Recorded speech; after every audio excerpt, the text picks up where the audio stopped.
High hello' welcome back to my YouTube channel. আজি আমাৰ ৰঙালী বিহুৰ যিখন বিহু আছিলে, আজি আমাৰ বিহুখন আজি শেষ। আজি উৰাব যাম আমি গোসাঁইঘৰত, তাৰ কাৰণে ওলাইছোঁ। আজি আগতে ইয়াতকৈ সোনকালে ওলোৱা হয়। ৰাতি বিহু আছিলে, ৰাতি বিহু পূৰা বৰষুণ দিছিলে ন, সেইবাবে ইমান সোনকালে ওলাব পৰা নগ'ল, সেইকাৰণে আমি অলপ দেৰি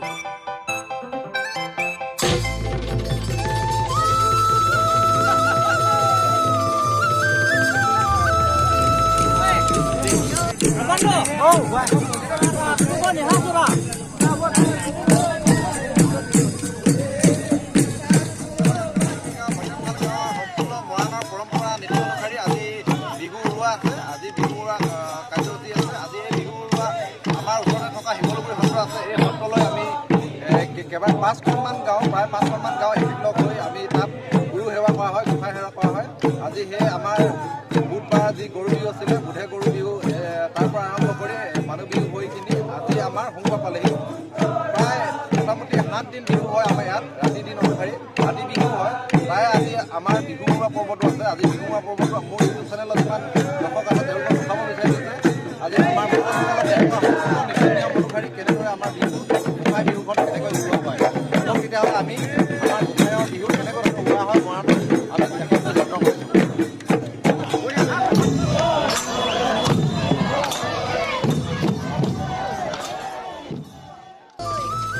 এই ভিডিঅ'টোত যিবিলাক মই ড্ৰোনৰ শ্বট দেখাইছোঁ, এই শ্বটবিলাক হৈছে মজিন দদাইদেউ তেখেতৰ ইউটিউব চেনেলৰ, মই তাৰ পৰা লৈছোঁ।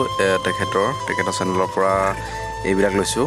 মই এই ড্ৰোনৰ শ্বটখিনি তেখেতে ইউটিউব চেনেলত দিছিলে, তাৰ পৰা মই এইখিনি লৈছোঁ। আপোনালোকে যাতে লোৱা হয় একো বেলেগকৈ নাভাবে বা নকয় বা। এই দদাইদেউ চেনেলটো যদি ছাবস্ক্ৰাইব কৰা নাই, আপোনালোকে ছাবস্ক্ৰাইব কৰি ল'ব। ইয়াৰ চেনেলটোৰ নাম আছে মজিন ব্লগ নামেৰে, আৰু ব্লগ চেনেল খুব ধুনীয়া আৰু ড্ৰোনৰ শ্বট দিয়ে, সেইকাৰণে ভাবিছোঁ ছাবস্ক্ৰাইব কৰি লওক। ফাইনেলি আমাৰ গাঁৱৰ সেৱা কৰি হৈ গ'ল। গাঁওখন যাতে কুশলে ৰাখে তাৰ বাবে গাঁৱৰে কিছুমান মানুহে যে গাঁৱৰ বিহুৱতী দলক আশীৰ্বাদ খোজে। গাঁৱৰ বেমাৰ আজাৰৰ পৰা আদি কৰি গোটেইখিনি খেতি বাতিৰ পৰা যিমানখিনি আছে গোটেইখিনি কুশলে ৰাখিবৰ কাৰণে এইখিনি পৰ্ব হৈ গ'ল। ইয়াৰ প্ৰাথমিক পৰ্যায়ত আমাৰ এতিয়া গাঁওখনৰ ৰাস্তাই গাঁওখনৰ মাজৰ ফালৰ পৰা যাব। মাজৰ ফালৰ পৰা যাওঁতে ৰাস্তাত তামোল পালে তামোল জামুল লৈ যাব আৰু সেৱা জয় হৈ যাব। তাৰপিছতহে আমাৰ যি সত্ৰ আছে, গোসাঁইঘৰ আছে, তালৈ বিহুখন নিব। এতিয়া আমি এই গাঁৱত বান্ধ দিছে এটুকুৰা, যাতে চবকে ল'বৰ কাৰণে দিছে আৰু চাই থাকিব, অলপ মতিলো কৰিব ভাল লাগিলে।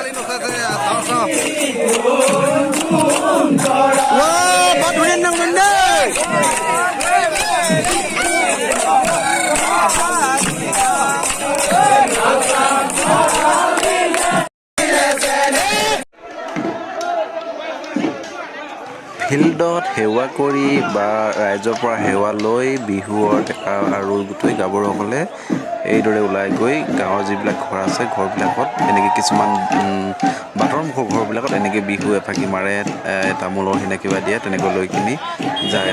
তেনেকৈয়ে ইয়াত প্ৰথমটো ঘৰত এনেকৈ সোমাইছিলে আৰু বিহু মাৰিছিলে। তাৰ পৰা এনেকৈ গৈ মেলি লাষ্টৰ ঘৰটোত অলপ বেছিকৈ মাৰে আৰু তাৰ পৰাই একেবাৰে চিধা গৈ ৰাস্তাত যি তামোল দিয়ে, তামোল লৈ কিনি চিধা কেৰাণী বা আৰু আমাৰ শ্ৰী শ্ৰী শিমলুগুৰি সত্ৰ আছে তাৰ সত্ৰ লৈ যায়।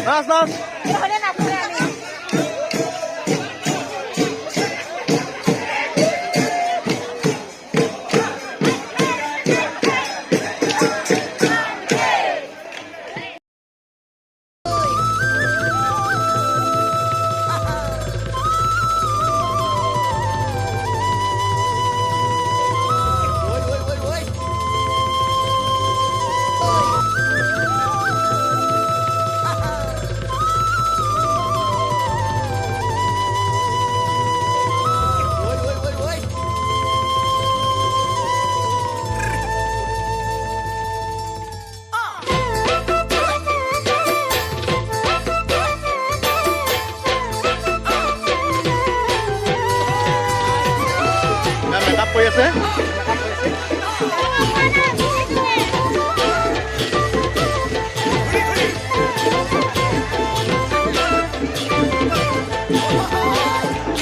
নাচিবৰ কাৰণে সাজু হৈ আছে আমাৰ গাঁৱৰে ছোৱালীবিলাক। গাঁওখনৰ একেবাৰে মূৰৰ আৰু শেষৰ ঘৰটোত বিহু মৰা এয়া দৃশ্য এই ঘৰটোৰ পৰা একেবাৰে শেষ আৰু আমাৰ 1 নং কটগুৰিৰ যিখন গাঁৱত বৈঠাম খাল পৰে এই গাঁওখন এইটোৱে শেষ মানে এই একেবাৰে শেষৰ ঘৰটো এই ঘৰটোতে অলপ বেছিকৈ দীঘলকৈ বিহুখন গোৱা হয় তাৰপিছত একেবাৰে চিধা কৰি মানে কেৰাণী যোৱা এই বিহুখন আমি যোনটো জেগাত নোৱাওঁ মানে শ্ৰী শ্ৰী শিমলুগুৰি সত্ৰ এই সত্ৰত আমি 5খন গাঁৱে এই বিহুখন নোৱাওঁ গোটেইকেইখন গাঁও আমি একেলগতে সেৱা কৰি এই বিহুখন আমি সমাপ্ত কৰোঁ আমাৰ ওচৰতে লাগি থকা কেৰাণী গাঁৱত লাগি থকা শ্ৰী শ্ৰী বজ্ৰপুৰ শিমলুগুৰি সত্ৰ এই সত্ৰতে আমি এই বিহুখন নোৱাওঁ আজি এই বিহু ব্লগটো যদি চাই আপোনালোকৰ ভাল লাগিল তেতিয়াহ'লে মোৰ চেনেলটো লাইক কৰি আৰু ছাবস্ক্ৰাইব কৰি আৰু নটিফিকেশ্যন বেলটো যাতে প্ৰেছ কৰি ৰাখে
হাঁচতি ঐ লুইতৰ বিহু ভটিয়াই গৈছে বহাগৰ বিহু এনেকৈ কৈ আৰু আমাৰ এই বিহুৰ যি ব্লগ বনাইছিলোঁ এই ব্লগটো ইমানতে সামৰিব বিচাৰিছোঁ কাৰণ বেটেৰী খুব প্ৰব্লেম আগৰ ৰাতি বৰষুণ দিলে খুব কাৰেণ্ট নাছিলে সেইবাবে আৰু আগলৈ ভিডিঅ' নামঘৰত যিবিলাক হ'ল সেইবিলাকৰ ভিডিঅ' বনাব নোৱাৰিলোঁ সেইবাবে আজি ভিডিঅ'টো ইমানতেই সামৰিছোঁগৈ যাতে গোটেইখিনি দেখাব নোৱাৰিলোঁ তাৰ বাবে বেয়া নাপাব আৰু চেনেলটো ছাবস্ক্ৰাইব কৰি যাব বুলি আশা কৰি থেংকছ ফৰ ৱাচিং